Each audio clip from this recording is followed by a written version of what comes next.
October 17, 2025, South China Sea. Calm waters that will not stay calm for long. The U.S. Amphibious Strike Group, led by USS America, advances in a tight combat formation. On radar screens, electronic interference begins to flicker, a clear trace of Chinese jamming activity. Everyone aboard understands this is no longer an exercise. On deck, U.S. Marines perform their final weapons checks. Sea wind cuts across the flight deck. Natural white daylight gleams on the steel armor of amphibious combat vehicles. The order comes short and steady. Prepare for launch. Below, the engines of Landing Craft Air Cushion, LCAC, roar to life, blasting white spray from both sides of their skirts. Above, F-35B. Lightning II fighters lift off the carrier, banking to form a protective air corridor. Encrypted communications flow constantly between sea, air, and command center. Coordinates verified, radar sweeps matched, counter-response trajectories simulated. There is no soundtrack, no parade tone, only the hum of turbines, the crash of waves, and the calm breathing through headsets. Operation Sea Strike Phase 1 begins. A deliberate demonstration of modern sea-to-shore power projection and a silent test of how fast the opposing side in the east can react. The motive behind Operation Sea Strike is neither provocation nor showmanship. It is a strategic assertion, a reaffirmation that U.S. amphibious doctrine remains viable even under near-peer electronic and missile threat. For months, Chinese naval activity has expanded across contested reefs. Artificial islands now host radar stations and surface-to-air missile sites that stretch surveillance arcs deep into international lanes. Washington authorizes the demonstration to test every layer of command integration, from the carrier strike group to the littoral landing team. It is a validation, under real pressure, that the Marine Corps' distributed operations can still synchronize with Navy precision fires. On the other side of the horizon, the People's Liberation Army Navy, PLAN, monitors every movement.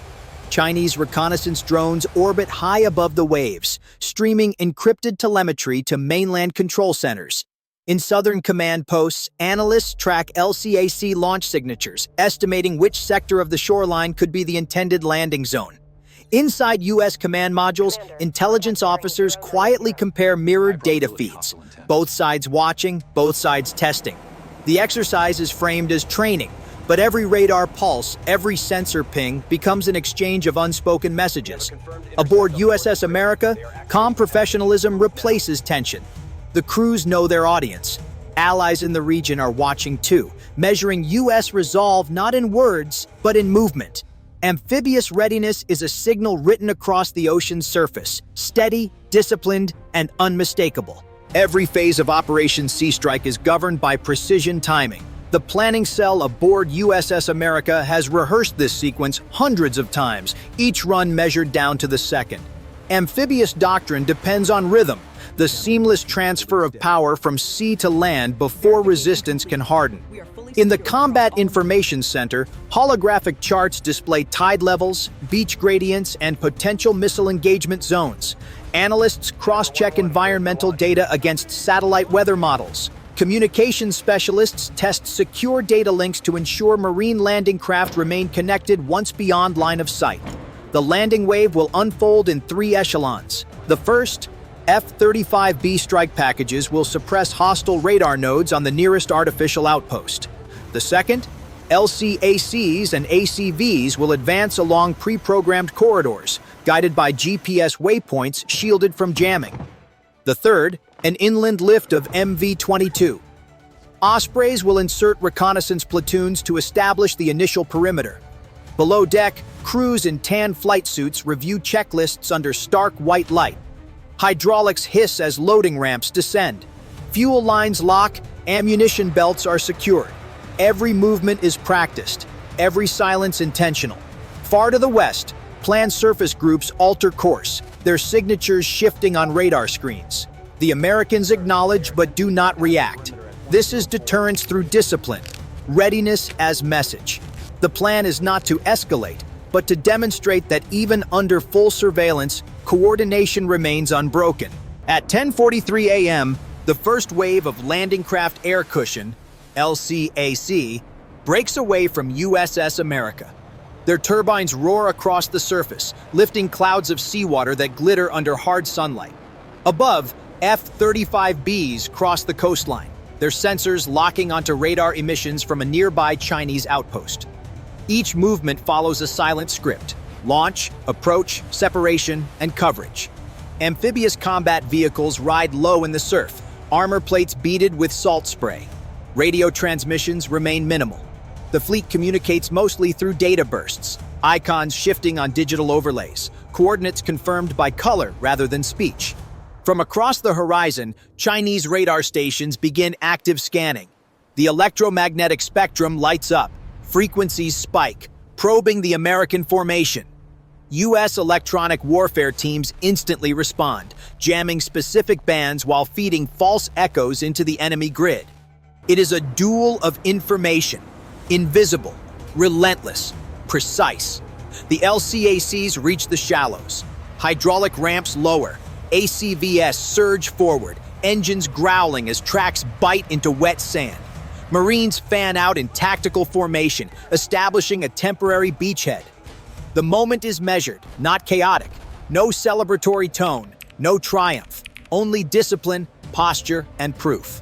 In command centers on both sides, officers exchange restrained looks.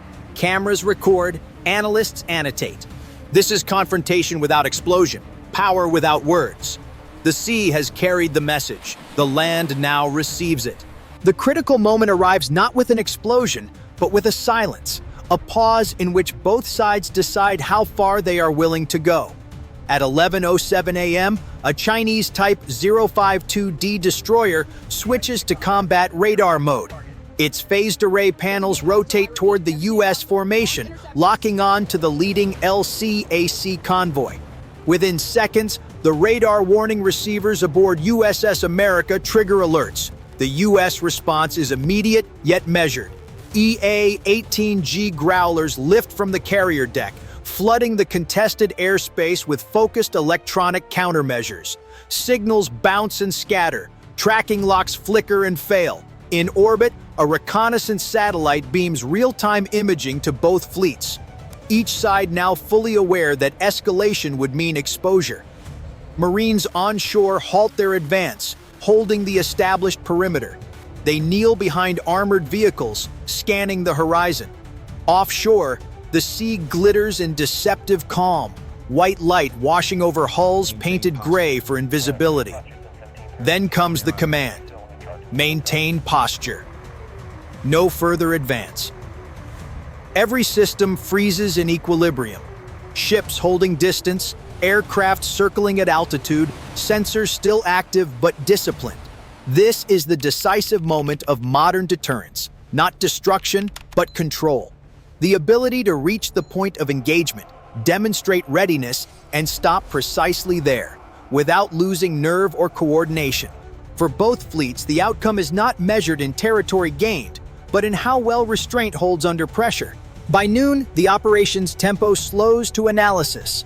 Signals once encrypted now translate into diplomatic language. The confrontation, never declared and never named, becomes a sequence of measurable data points. Radar locks initiated, countermeasures deployed, territorial lines respected. In command reports, the phrase "no engagement recorded" carries more weight than any victory headline. Aboard USS America, officers gather around the main display. Footage from drones and satellites replays the entire timeline, every maneuver, every response. The conclusion is clear: the system works.